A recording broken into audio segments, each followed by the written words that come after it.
नमस्कार दोस्तों। तो आज बात करेंगे एक ऐसे कंट्रोवर्शियल इंसान की जिसको दुनिया के कई हिस्टोरियंस, एकेडमिशियंस और लोग दुनिया का सबसे खतरनाक, भयंकर और वायलेंट किंग्स में से एक मानते हैं। इनके कारनामों की वजह से इनके नाम में टेरिबल तक लगा दिया गया। जी हाँ, मैं बात कर रहा हूँ रशिया के पहले जार यानी इवान द टेरिबल की। वही रशिया में आज भी कई ऐसे लोग हैं जो इवान को टेरिबल नहीं मानते, बल्कि एक स्ट्रॉन्ग, फॉर्मिडेबल और साथ में चालाक किंग मानते हैं। ये लोग क्रेडिट देते हैं इवान को रशिया में ऑर्थोडॉक्स क्रिश्चियनिटी फैलाने के लिए, रशिया में एडमिनिस्ट्रेटिव और मिलिट्री रिफॉर्म्स करने के लिए और रशिया के बॉर्डर्स को एक्सपेंड करने के लिए। इवान ने रशिया में पहली परमानेंट स्टैंडिंग आर्मी तैयार की। ये बात तब की है जब यूरोप के भी किसी देश के पास परमानेंट स्टैंडिंग आर्मी नहीं होती थी। इवान ने रशिया में पहली प्रिंटिंग प्रेस भी खुलवाई। इवान ने एक सीक्रेटिव पुलिस फोर्स भी तैयार की जिसकी तर्ज पर सोवियत रशिया में 500 साल बाद केजीबी का फॉर्मेशन हुआ। वहीं दूसरी तरफ इवान अपने पॉलिटिकल राइवल्स, ओपोनेंट्स और लोगों पर टॉर्चर करने के नए नए तरीके भी इजाद करते रहते थे। लोगों को उबलते हुए पानी में डाल देना, उनको गर्म तेल में फ्राई कर देना, लोगों की जीभ काट देना, उनको भूखे कुत्ते और रीछ के सामने मरने के लिए छोड़ देना, उनकी खाल निकालकर उनको तड़प तड़प के मारना, ये सारी चीजें काफी नॉर्मल थी इवान के राज में। बच्चे, बुजुर्ग, महिलाएं, कोई भी सुरक्षित नहीं था इवान के राज में। इवान का एक पर्सनल टॉर्चर रूम भी होता था जहां इवान लोगों पर टॉर्चर के नए नए तरीके इस्तेमाल होते हुए देखते और उनको काफी खुशी मिलती।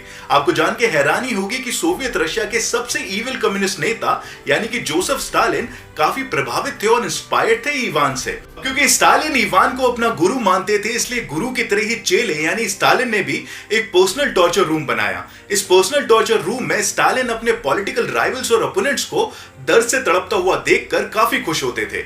इवान का जन्म 1530 में मस्कवी में हुआ। रशिया को उस वक्त मस्कवी के नाम से जाना जाता था। तब का मस्कवी और आज के रशिया को अगर आप कंपेयर करेंगे तो उनमें काफी डिफरेंस है। तब का मस्कवी काफी छोटा होता था, प्रिमिटिव था, बैंकरप्ट था।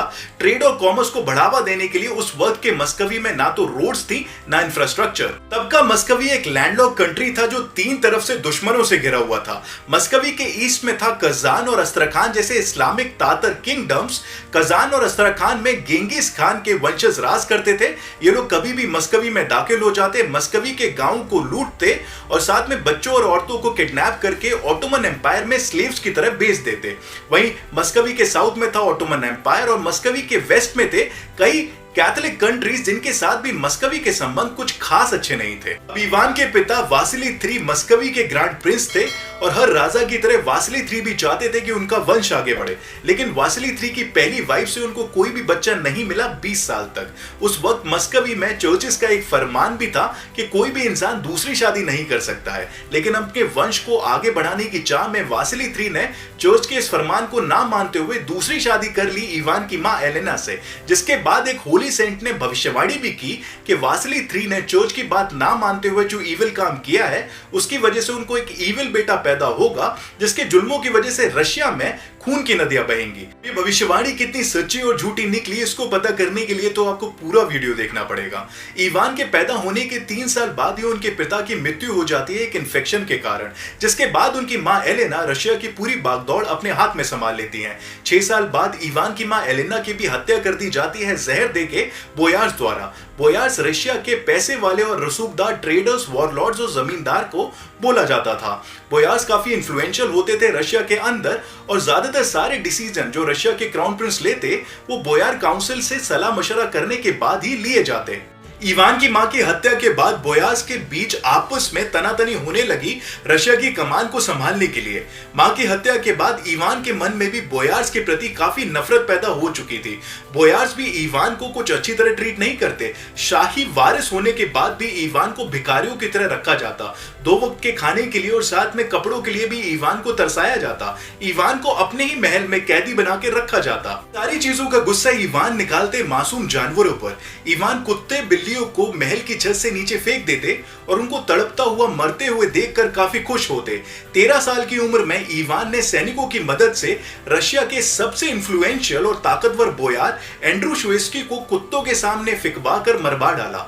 इस इंसिडेंट के बाद बोयार्स भी काफी डरने लगे इवान से से बोयार समझ चुके थे कि इवान कोई मासूम बालक नहीं है जिसको वो कंट्रोल कर सकते हैं। 10 साल की उम्र में जब इवान की ताजपोशी की जा रही थी तो इवान ने क्राउन प्रिंस ऑफ मस्कवी का टाइटल को ठुकरा दिया और खुद को रशिया का पहला जार घोषित कर दिया। जार का मतलब होता है एम्परर, सुप्रीम लीडर या फिर ऐसा इंसान जिसका हर डिसीजन भगवान के डिसीजन जैसा होता है। इवान ने ये एक मास्टर स्ट्रोक खेला था क्योंकि इस डिसीजन के बाद इवान बन गए रशिया के एक अनडिस्प्यूटेबल लीडर जिसकी बात कोई भी नहीं डाल सकता है।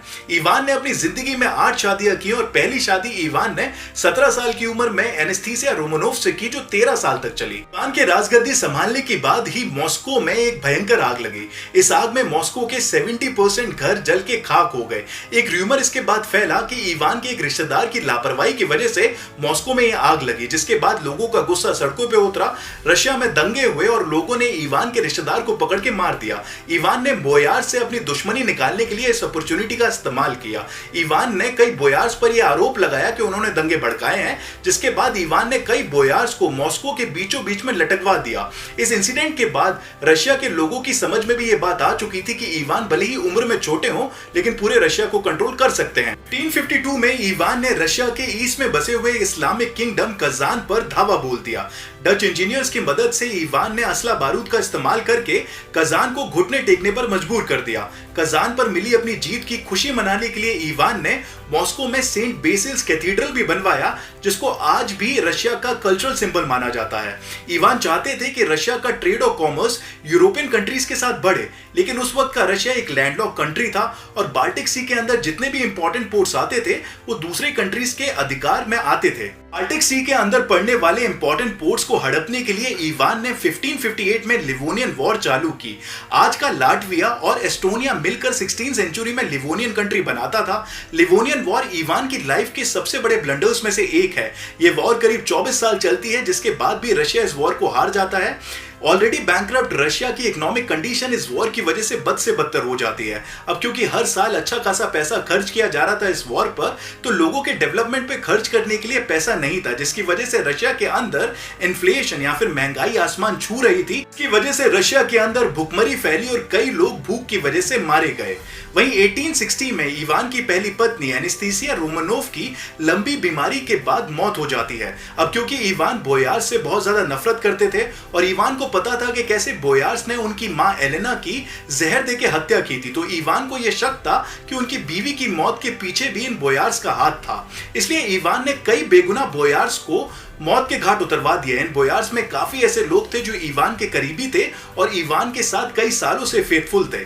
कई हिस्टोरियंस का मानना है कि अपनी पहली बीवी की मौत के बाद ही इवान की पर्सनैलिटी में काफी चेंजेस आए और इवान से इवान द टेरिबल बन जाते हैं। उसके बाद 1864 में इवान अचानक से गायब हो जाते हैं और बोयार्स को एक चिट्ठी लिखकर शॉक में डाल देते हैं। इस चिट्ठी में लिखा हुआ था कि इवान बोयार्स की गद्दारी और लालच से परेशान आ चुके हैं, इसलिए वो रशिया का जार का पद छोड़ रहे हैं। इसके बाद बोयार्स में हड़कंप बन जाता है, क्योंकि बोयार्स को पता था कि बिना राजा के पावर को हड़पने के लिए बोयार्स में आपस में ही तनातनी हो जाएगी और रशिया के अंदर सिविल वॉर शुरू हो सकता है। इसके बाद बोयार्स विनती करते हैं इवान से वापस राजगद्दी पे लौटने के लिए। इवान मान जाते हैं, लेकिन वो एक शर्त रख देते हैं। शर्त होती है एब्सोल्यूट पावर की, जिसका मतलब होता है कि आने वाले समय में जब भी वो कोई डिसीजन लेंगे तो बोयार काउंसिल से बिना सलाह और मशवरा करके लेंगे।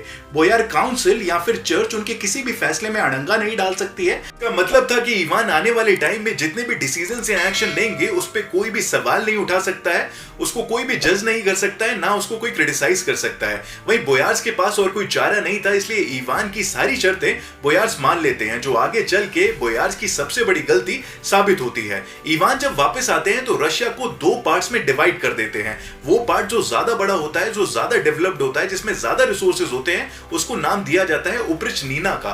ओप्रिचनीना के अंदर इवान बेरोक-टोक कोई भी काम कर सकते थे।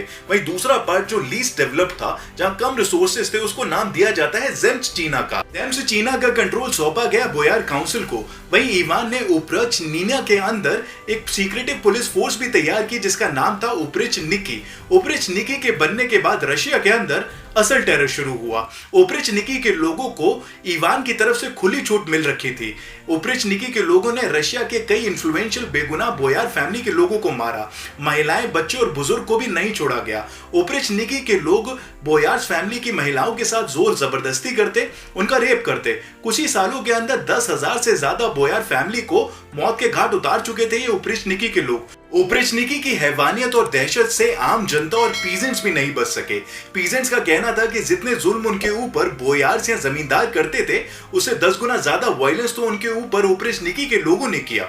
वहीं 1570 में इवान के पास एक र्यूमर पहुंचता है। र्यूमर के हिसाब से नोवगोरोड सिटी, जो उस वक्त रशिया की ट्रेडिंग और कमर्शियल सेंटर थी, उसमें मौजूद कई मिलिट्री लीडर्स और साथ में बोयार्स ये कॉन्स्पिरेसी कर रहे हैं कि सिटी को लिथुआनिया के हवाले कर दिया जाए। इन र्यूमर्स की बिना जांच पड़ताल किए हुए ओप्रिचनिकी को आदेश देते हैं नोवगोरोड पर हमला करने की।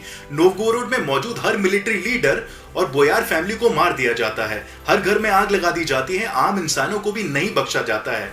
करीब 20,000 से लेकर 50,000 लोगों को मारा जाता है। आम लोगों के भी हाथ पैर बांध के उनको वोल्गाव नदी में फेंक दिया जाता है। बताया जाता है कि एक हफ्ते के अंदर इतने ज्यादा लोगों को वोल्गाव नदी में फेंका गया कि वोल्गाव नदी अपना कोर्स चेंज कर देती है। इवान ने जिस र्यूमर को सच मानकर नोवगोरोड पर हमला किया था और कई मासूम लोगों की जानें ली थी, वो झूठ निकला।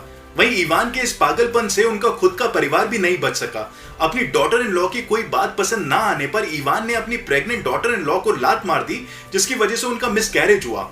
वहीं जब उनके खुद के बेटे ने इस चीज पर बात करने की कोशिश करी तो इवान को और गुस्सा आया और उस गुस्से में उन्होंने अपने बेटे का भी कत्ल कर दिया, यानी अपने बेटे को भी मार डाला। रशिया में आज भी कई ऐसे लोग हैं जो इवान को महान मानते हैं। ये लोग आरोप लगाते हैं वेस्टर्न हिस्टोरियंस और वेस्टर्न एकेडमिशियंस पर इवान की इमेज बिगाड़ने के लिए। वहीं इस बात से भी डिनाई नहीं किया जा सकता है कि अपनी जिंदगी में इवान ने कई ऐसे बुरे काम किए जो एक नॉर्मल राजा अपनी प्रजा के साथ नहीं करता है।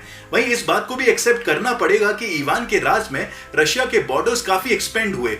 ये इवान के टाइम में ही था कि रशिया ने साइबेरिया पर कब्जा किया। साइबेरिया एक मिनरल रिच एरिया था जो आने वाले वक्त में रशिया की शक्ल को बदलने वाला था। इवान ने अपने टाइम में जो यूरोपियन कंट्रीज और खासतौर से ब्रिटेन के साथ अच्छे संबंध बनाए, उसको आने वाले टाइम में रशिया के महान राजा पीटर द ग्रेट इस्तेमाल करते हुए ट्रेड और कॉमर्स को बढ़ावा देते हैं, जिसका फायदा रशिया को मिलता है और रशिया काफी प्रॉस्परस बनता है। तो चलिए आज के वीडियो यहीं पर समाप्त करते हैं। अगर आपको आज का वीडियो पसंद आया हो तो वीडियो को जरूर लाइक करें, चैनल को सब्सक्राइब कर लें और अपने दोस्तों के साथ भी इस वीडियो को शेयर करना ना भूलें। साथ में बेल आइकन को जरूर दबा लें क्योंकि नोटिफिकेशन आपको मिलता रहेगा, क्योंकि मैं ऐसी वीडियोस लाता रहता हूं। नमस्ते, जय हिंद।